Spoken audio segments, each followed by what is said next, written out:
here's something we hope you'll really like.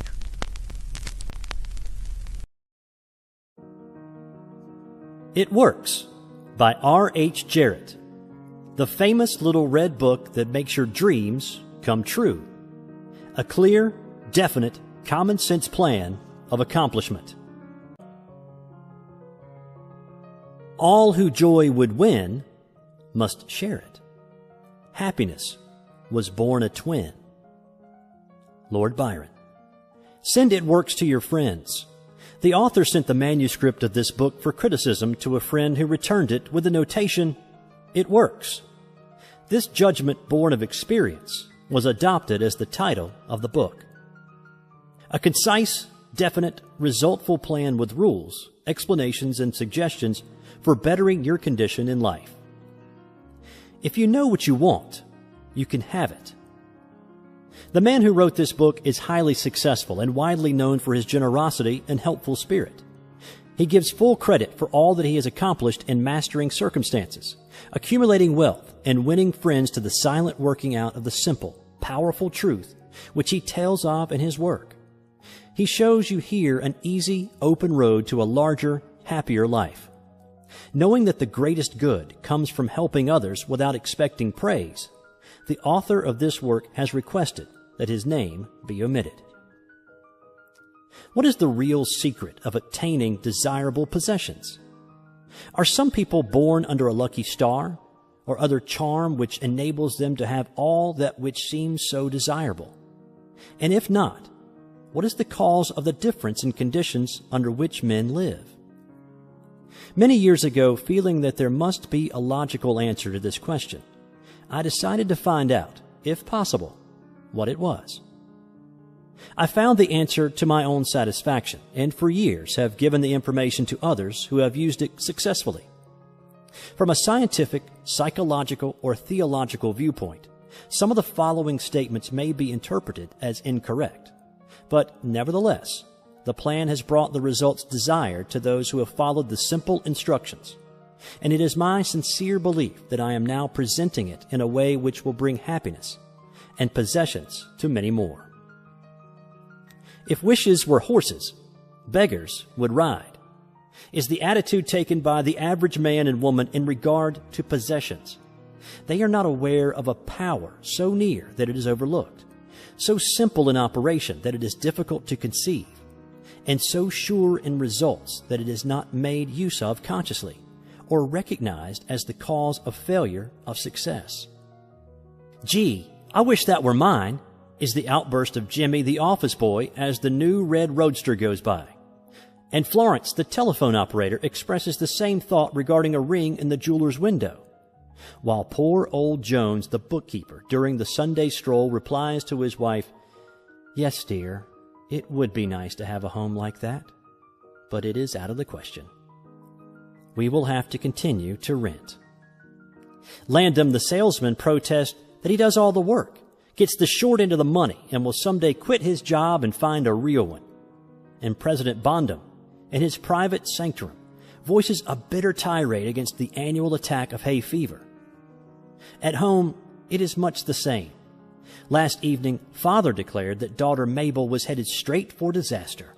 And today, mother's allowance problem and other trying affairs fade into insignificance as she exclaims, "This is the last straw. Robert's schoolteacher wants to see me this afternoon. His reports are terrible, I know. But I'm late for bridge now. She'll have to wait until tomorrow." So goes the endless stream of expressions like these from millions of people in all classes who give no thought to what they really want, and who are getting all they are entitled to or expect. If you're one of these millions of thoughtless talkers or wishers and would like a decided change from your present condition, you can have it. But first of all, you must know what you want. And this is no easy task. When you can train your objective mind, the mind you use every day to decide definitely upon the things or conditions you desire, you will have taken your first big step in accomplishing or securing what you know you want. To get what you want is no more mysterious or uncertain than the radio waves all around you. Tune in correctly and you get a perfect result. But to do this, it is, of course, necessary to know something of your equipment and have a plan of operation.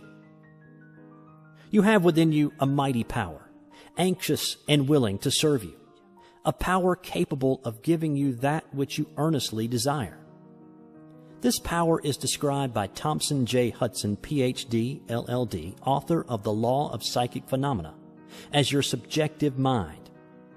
Other learned writers use different names and terms, but all agree that it is omnipotent. Therefore, I call this power Emmanuel, God in us. Regardless of the name of the great power or the conscious admission of a God, the power is capable and willing to carry to a complete and perfect conclusion very earnest desire of your objective mind.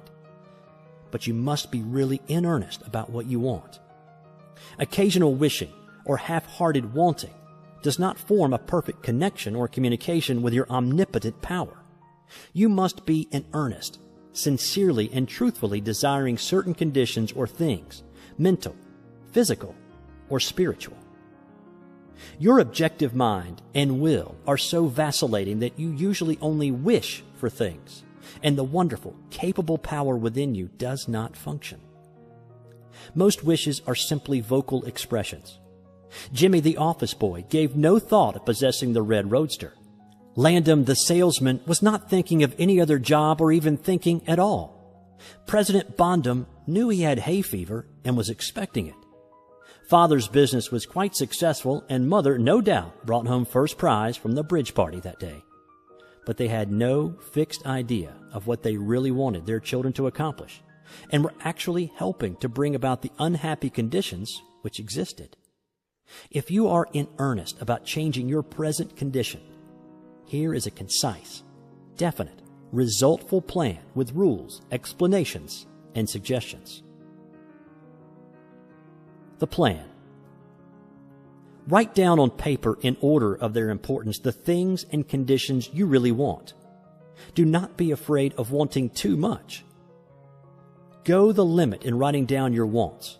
Change the list daily, adding to or taking from it, until you have it about right. Do not be discouraged on account of changes, as this is natural.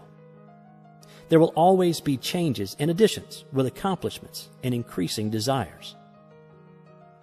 3 positive rules of accomplishment. 1. Read the list of what you want 3 times each day, morning, noon, and night. 2. Think of what you want as often as possible. 3. Do not talk to anyone about your plan except to the great power within you, which will unfold to your objective mind the method of accomplishment. It is obvious that you cannot acquire faith at the start. Some of your desires, from all practical reasoning, may seem positively unattainable, but nevertheless, write them down on your list in their proper place of importance to you. There is no need to analyze how this power within you is going to accomplish your desires. Such a procedure is as unnecessary as trying to figure out why a grain of corn placed in fertile soil shoots up a green stalk, blossoms, and produces an ear of corn containing hundreds of grains, each capable of doing what the one grain did. If you will follow this definite plan and carry out the 3 simple rules, the method of accomplishment will unfold quite as mysteriously as the ear of corn appears on the stalk, and in most cases, much sooner than you expect. When new desires, deserving position at or about the top of your list come to you, then you may rest assured you are progressing correctly. Removing from your list items which at first you thought you wanted is another sure indication of progress.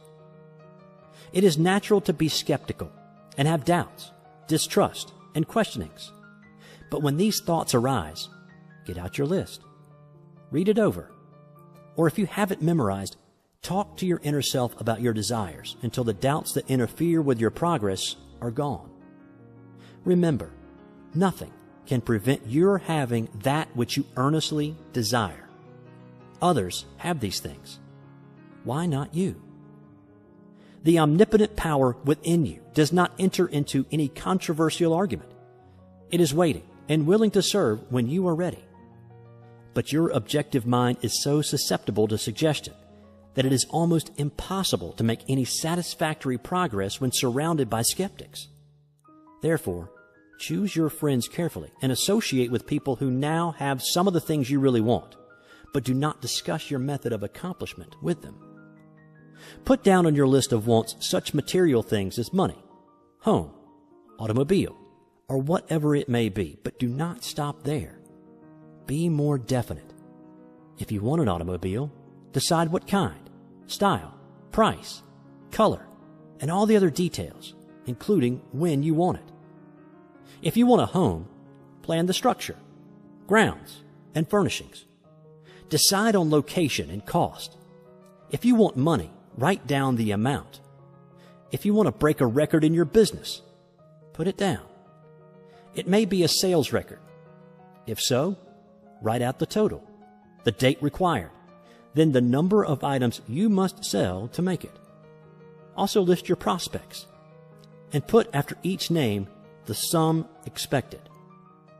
This may seem very foolish at first, but you can never realize your desires if you do not know positively and in detail what you want and when you want it. If you cannot decide this, you are not in earnest. You must be definite, and when you are, results will be surprising and almost unbelievable. A natural and ancient enemy will no doubt appear when you get your first taste of accomplishment. This enemy is discredit, in form of such thoughts as, it can't be possible. It just happened to be. What a remarkable coincidence. When such thoughts occur, give thanks and assert credit to your omnipotent power for the accomplishment. By doing this, you gain assurance and more accomplishment, and in time, prove to yourself that there is a law which actually works at all times when you are in tune with it. Sincere and earnest thanks cannot be given without gratitude, and it is impossible to be thankful and grateful without being happy. Therefore, when you are thanking your greatest and best friend, your omnipotent power, for the gifts received, do so with all your soul, and let it be reflected in your face. The power and what it does is beyond understanding. Do not try to understand it, but accept the accomplishment with thankfulness, happiness, and strengthened faith. Caution. It is possible to want and obtain that which will make you miserable, that which will wreck the happiness of others, that which will cause sickness and death, that which will rob you of eternal life. You can have what you want, but you must take all that goes with it. So in planning your wants, plan that which you are sure will give to you and your fellow man the greatest good here on earth, thus paving the way to that future hope beyond the pale of human understanding. This method of securing what you want applies to everything you are capable of desiring, and the scope being so great, it is suggested that your first list consist of only those things with which you are quite familiar, such as an amount of money or accomplishment, or the possession of material things. Such desires as these are more easily and quickly obtained than the discontinuance of fixed habits, the welfare of others, and the healing of mental or bodily ills. Accomplish the lesser things first, then take the next step. And when that is accomplished, you will seek the higher and really important objectives in life. But long before you reach this stage of your progress, many worthwhile desires will find their place on your list. One will be to help others as you have been helped. Great is the reward to those who help and give without thought of self, as it is impossible to be unselfish without gain. In conclusion, a short while ago, Dr. Emile Coué came to this country and showed thousands of people how to heal themselves. Thousands of others spoofed at the idea, refused his assistance, and are today where they were before his visit. So with the statements and plan presented to you now, you can reject or accept. You can remain as you are or have anything you want. The choice is yours. But God grant that you may find in this short volume the inspiration to choose aright. Follow the plan and thereby obtain, as so many others have, all things, whatever they may be, that you desire. Read the entire book over again and again and then again. Memorize the 3 simple rules. Test them now on what you want most this minute. This book could have extended easily over 350 pages, but it has been deliberately shortened to make it as easy as possible for you to read, understand, and use. Will you try it? Thousands of bettered lives will testify to the fact that it works.